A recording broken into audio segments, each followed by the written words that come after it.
അപൂർവ നിമിഷമാണ്, കാത്തിരുന്ന നിമിഷമാണ്. നിയമ പോരാട്ടങ്ങളിലൂടെയാണ് രാമൻ ഇവിടെ എത്തിയത്. വെറുതെയുള്ള വരവല്ല അവൻ്റേത്. ഇത്തവണ മുൻപൊന്നും വന്നതുപോലെയുമല്ല, വർഷങ്ങൾക്ക് ഇപ്പുറത്തേക്കാണ് അവൻ വരുന്നത്. ആ വരവ് തന്നെ ഏറെ പ്രധാനമാണ്. നിയമവഴികൾ പരമോന്നത കോടതിയിൽ വരെ പോയി ആ വഴി ഇവിടേക്ക് എത്തിയിട്ടുള്ള തെച്ചിക്കോട്ടുകാവ് രാമചന്ദ്രനെ ജനസഹസ്രം സ്വീകരിക്കുന്നത്, ആരവത്തോടെ ആവേശത്തോടെ സ്വീകരിക്കുന്ന കാഴ്ചയാണ് നമ്മൾ കാണുന്നത്. ഓരോ ഘടകപൂരങ്ങൾക്കും വടക്കുന്നാഥ സന്നിധിയിലേക്കുള്ളവര് സ്വബാധ അവൻ തുമ്പിക്കൈ ഉയർത്തി അഭിവാദ്യം ചെയ്യുകയാണ്. തന്നെ കാത്തിരുന്ന ലക്ഷോപലക്ഷം ലോകമെങ്ങുമുള്ള ആനപ്രേമികളിൽ തെച്ചിക്കോട്ടുകാവ് രാമചന്ദ്രനെ ഒരിക്കലെങ്കിലും കാണണമെന്ന് ആഗ്രഹിച്ചിട്ടുള്ള ആനപ്രേമികളുടെ മുന്നിലേക്ക് അവൻ തുമ്പിക്കൈ ഉയർത്തി അവരെ അഭിവാദ്യം ചെയ്യുന്നു. തന്നോടുള്ള സ്നേഹത്തിന് രാമൻ നന്ദി പറയുന്നത് എന്ന പോലെ അല്ലേ? മറ്റു കൊമ്പന്മാരെയൊക്കെ നിഷ്പ്രഭമാക്കി എന്ന പദം ഉപയോഗിക്കുമ്പോൾ അത് തന്നെയാണ് ഇവിടെ കാണുന്നത്. രാമനല്ല എന്ന് ആദ്യം വന്നത് രാമനല്ലെന്ന് മനസ്സിലാക്കുമ്പോൾ ഇവിടെ കൂടിയിരിക്കുന്ന ആൾക്കൂട്ടത്തിന്റെ നിരാശ, നൈരാശ്യം അത് നമ്മൾ കണ്ടതാണ്.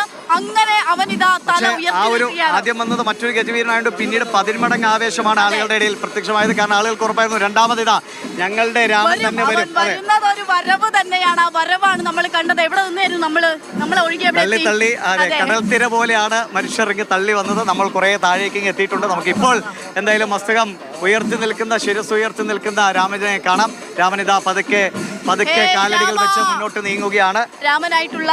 രാമ എന്നുള്ള വിളികളൊക്കെ നമ്മൾ കുറെ കേട്ടു.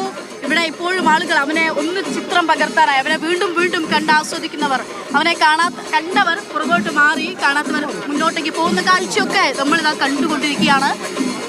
തെച്ചിക്കോട്ടുകാവ് രാമചന്ദ്രനെ കാണുക എന്നുള്ള ആഗ്രഹം എനിക്കും സാധ്യമായിരിക്കുന്നു. രാമനിതാ എൻ്റെ മുൻപിൽ, നമ്മുടെ മുൻപിൽ നമ്മളിതാ കാണുകയാണ് തെച്ചിക്കോട്ടുകാവ്, സാക്ഷാൽ തെച്ചിക്കോട്ടുകാവ് രാമചന്ദ്രനെ. അങ്ങനെ രാമനെ കണ്ട നിർവൃതിയിൽ ഒരുപാട് മനുഷ്യർ കണ്ടു, രാമനെ ഒരു നോക്ക് കണ്ടു എന്ന സന്തോഷത്തോടെ ആളുകൾ പതുക്കെ പിരിയുകയാണ്. പക്ഷെ വീണ്ടും ക്യാമറ കണ്ണുകളിലൂടെ തങ്ങളുടെ പ്രിയ ആനയെ അല്ലെങ്കിൽ തങ്ങളുടെ ഗജവീരനെ തങ്ങൾ ആരാധിക്കുന്ന, ഒരുപക്ഷെ ദൈവതുല്യമെന്ന പോലെ ആരാധിക്കുന്ന രാമനെ കാണാൻ വേണ്ടി കാത്തുനിന്ന ആളുകൾ തങ്ങളുടെ ശേഖരങ്ങളിലേക്ക്, തങ്ങളുടെ വീഡിയോ ശേഖരങ്ങളിലേക്ക് എന്നും രാമന്റെ ആ വരവുണ്ടാകട്ടെ എന്ന് കരുതി അതിനെ ക്യാമറയിൽ പതിപ്പിച്ചു. ഒരു പ്രശ്നമുണ്ട്, കണ്ണിൽ കാണുന്ന വലിയ കാഴ്ച പലരും സ്ക്രീനിലേക്ക് ഒതുങ്ങിപ്പോയി. ഇനി രാമൻ ഒരു വരവ് ഉണ്ടാകുമോ എന്നുള്ളത് നമുക്കറിയില്ല. ഇത്തവണ വന്ന നിയമ പോരാട്ടങ്ങൾക്കൊടുവിലാണ് രാമൻ ഇങ്ങോട്ടേക്ക് വന്നത്. അപ്പോൾ ഈ നിമിഷം ഇവിടെ ഉണ്ടാവുക എന്നുള്ള ആനപ്രേമികളെയൊക്കെ സംബന്ധിച്ചിടത്തോളം അത്രമേൽ ആഗ്രഹമാണ്. ആ ആഗ്രഹ സഫലീകരണം കൂടിയാണ് നമ്മളിവിടെ കണ്ടുകൊണ്ടിരിക്കുന്നത്. രാമൻ എത്തിയിരിക്കുന്നു. ഇന്നലെ ഒരുപോലെ ഒരു ആനയുടെ വന്യതയും ആർദ്രതയും ഒക്കെ ഒരുപോലെ നിറഞ്ഞ കണ്ണുകളാൽ അവനിതാ നമുക്ക് മുൻപിൽ പ്രത്യക്ഷപ്പെടുകയാണ്. രാമനിതാ മന്ദം മുന്നോട്ട് നീങ്ങുന്നു.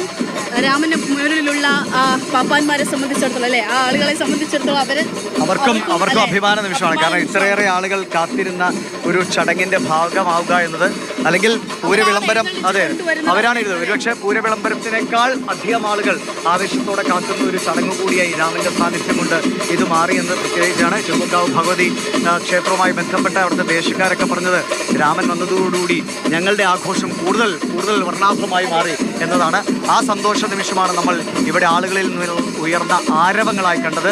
അതൊരു കടലിലെ വലിയ തിരകൾ ആഞ്ഞടിക്കുന്നത് പോലെ, അല്ലെങ്കിൽ ഒരു കൊടുങ്കാറ്റിന്റെ ആവേശത്തോടെയാണ് ആളുകൾ ഗജവീരനായ തെച്ചിക്കോട്ടുകാവ് രാമചന്ദ്രനെ സ്വീകരിച്ച് സാക്ഷാൽ ശ്രീരാമ രാമ എന്ന വിളികളുമായി രാമനെ സ്വീകരിക്കുമ്പോൾ അത് വലിയ ആരാധനയോടെയാണ്.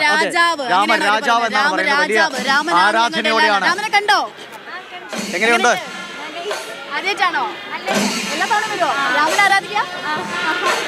രാമന്റെ ഫാൻസ് ആണ് അല്ലേ കുഞ്ഞു കുട്ടികൾ, നമ്മള് കുട്ടികളും ഒക്കെ ഇതിന്റെ ഭാഗമായിട്ടുണ്ട്. എല്ലാവരും രാമനെ കണ്ട് ആഗ്രഹം സബലീകരിച്ച് ഇവിടെ നിന്ന് മടങ്ങുന്ന കാഴ്ച കൂടിയാണ് നമ്മൾ കാണുന്നത്. രാമൻ നമുക്ക് മുൻപിൽ ഒരു അത്യപൂർവ കാഴ്ചയായി അവൻ ഇങ്ങനെ ഉയർന്നു നിൽക്കുകയാണ്.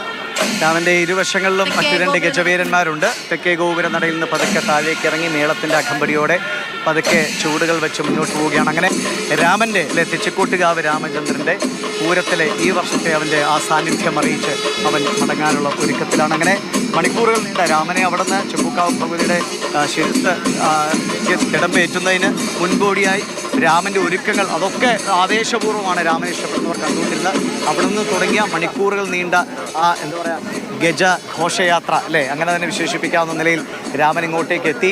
വടക്കുന്നാഥ സന്നിധിയിൽ മേളത്തിനൊപ്പം ആളുകളുടെ ആവേശവും ഉയർന്നു. പുറത്തേക്ക് ഇറങ്ങുമ്പോൾ അതേ കാഴ്ചയാണ് നമ്മൾ കണ്ടത്. അങ്ങനെ രാമനെ കണ്ട സന്തോഷത്തിൽ ഒരു സായുജ്യമടഞ്ഞു എന്നതുപോലെയാണ് പലരുടെയും പലരുടെയും മുഖഭാവം. അവൻ വന്നു, ഒരു വെറും വരവല്ല, ഒരു 1.5 വരവായി. രാമനെ കണ്ടിട്ട് എങ്ങനെ? രാമനെ ആദ്യമായിട്ട് കാണണം? പെരിന്തൽമണ്ണന്നാണ് വരുന്നത്. അപ്പൊ രാമനെ ആദ്യമായിട്ട് കാണുമായിരിക്കും.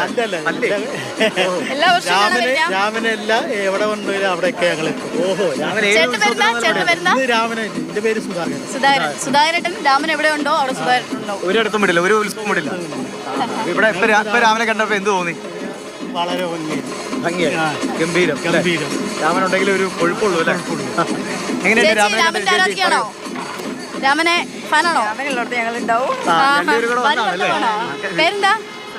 സന്ധ്യ. അപ്പൊ രണ്ടുപേരും കൂടെ രാമനെ കാണാൻ വേണ്ടി പുറപ്പെട്ടതാണ്. രാമനെ കണ്ടോ? രാമനെ കണ്ടു. എങ്ങനെയുണ്ട്? സന്തോഷമായി. രാമനില്ലെങ്കിൽ തൃശ്ശൂർ പൂരമില്ല. പൂരമില്ല. അപ്പൊ ഇതാണ് തൃശ്ശൂരിൽ നിന്നുള്ള കാഴ്ച.